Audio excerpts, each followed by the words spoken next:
Hey there! It's time for another exciting German grammar video. But before we get started with this video, a special announcement. Achtung! Achtung! Achtung! Achtung! Achtung! This video is not for beginners, so if you're in first year German or you've only had a week or two of German class, stop it, go find a different video. This is a very advanced video dealing with a very complex topic, so you were warned. We're going to talk about putting endings on nouns. That's right, endings on nouns. We're used to putting endings on adjectives, ending on verbs, but now we're going to look at the endings on nouns. Let's take a look at a pattern, a series of patterns for putting endings on nouns. Here we go. When we talk about grammar, we use the word decline, meaning to move something from one case to another. We can decline nouns, we can decline pronouns, we can decline adjectives, definite articles, indefinite articles. So when der Bleistift becomes den Bleistift becomes dem Bleistift, that's just called declining. You know this already, that we can change der to dane to dame to des. You've been down that road. And ein changes to einen and einem and eines. So this is old news to you. And you know that when we throw an adjective between the noun and the article, here we've got a definite article, der, dane, dame, des, and the adjective that comes between that definite article and the noun takes some kind of ending, an e or an en. Or if it's an indefinite article, like ein, einen, einem, eines, the adjective takes an ending. Here it's either an er or an en. You know that that happens. Now you don't have to have those endings all memorized because you can look them up on charts, but you understand the idea. You got to figure out the gender, got to figure out if it's singular or plural, you got to figure out what case it's going to be, you got to think about prepositions, got to think about subjects, direct objects, indirect objects. Okay, so far so good. This is stuff you've seen before. Here's the new part. There are times when the nouns themselves will have endings, not just the adjective or the article in front of the noun, but the noun itself. And you've seen some of this before. We learned about this with the genitive, right? Der Mann changes to des Mannes. Part of a general pattern where masculine or neuter nouns usually take an S or an ES ending when they're in the genitive singular. Usually. There's always one or two weird little exceptions, but most of the time. Aber warte, es gibt mehr. Here's the new part that you have not seen so far. Some masculine and neuter nouns will take an extra E when they are in the dative singular.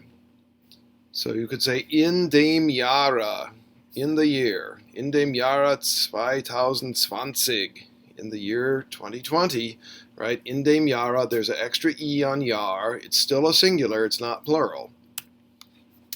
Here's more examples. These are all singular. They're all dative, they're all either masculine or neuter, but they get the extra E on the end. Okay, an dem Tage, on that day. Okay, or mit dem Kinde, with the child. Now here's the good news. You don't have to talk or write this way. So this is not a rule that you have to memorize so that you can always spit it back to me in writing or in speaking. Because you don't need to do that. A lot of Germans won't even bother doing it. But you do need to recognize it because you're going to see it when you're reading books and newspaper articles and scientific journals and poetry and all kinds of stuff. So this is a pattern you need to recognize when you see it, but you don't have to produce it in your writing or speaking. Aber warte, es gibt noch mehr. There is still more. Another weird kind of ending, dative plural taking an N. Most, not all, but most plural nouns will take a N when they go into the dative. Okay, die Leute means the people, but mit den Leuten is a plural. So, for example, mit den Kindern, mit den Wäldern, bei den Freunden, aus vielen Büchern. All of those have an N because they're dative. Those same words in the nominative or accusative or genitive will not have the N there. So the N is only there when it's dative. Does your head hurt yet? And one more thing. Some nouns will take an en ending in the singular when they go into anything that's not a nominative. Okay, so der Präsident, all right, the president. Den Präsidenten, dem Präsidenten, des Präsidenten, those are all singulars. Now this is where it tries to fool you because you might think it's a plural because of that en ending, but those are still singular. These nouns will throw the extra en ending on their singular forms when they're accusative, dative, or genitive, but not nominative. So, for example, if you're einen Studenten, for a student, ohne einen Menschen, without a person, there was nobody there, gegen den Herrn, against the man. So all of those are singular, but they're the tricky kind of noun that will take that en ending when they are accusative, dative, or genitive in the singular. So we saw a variety of endings that go on different nouns in different situations. Dative plurals, accusative and dative singulars, genitive singular, depends on their genders. Some of those endings are just for masculine and neuter nouns. Other endings will go on the feminine nouns as well. A lot of variety there. Let's look at a few examples. Dort ist ein Student. Ich werde mit dem Studenten sprechen. There is a student. I will speak with the student. So dem Studenten is still singular, but it's no longer nominative, so it takes the en ending. Just like that. 1963 war ein gutes Jahr. In dem Jahr wurde ich geboren. In dem Jahre. Dative, extra E. But ein gutes Jahr is nominative, so no E. Dort steht Herr Husserl. Hast du schon mit Herrn Husserl gesprochen? Okay, there stands Mr. Husserl. Have you spoken with Mr. Husserl already? Okay, mit Herrn Husserl, extra N, dative singular.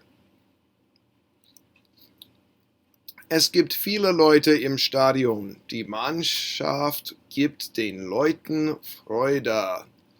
Okay, the team gives the people joy. People are indirect object, dative plural, they get an N. Remember, the good news is you don't have to necessarily speak or write this way. This is a super intellectual, super educated way to speak and write. Nobody's going to be expecting you to produce this, but you do have to get used to seeing it when you read, especially if you read very literary texts, scientific texts, highbrow, university type texts. You're going to see these kinds of endings, and you got to be careful because they can fool you sometimes. It'll make you think it's a plural when it's actually a singular or something like that. So just watch out for tricky endings that are not the basics, but we're into a more advanced level now of the German noun system. That's all for now. Goodbye. Auf Wiedersehen. Tschüss.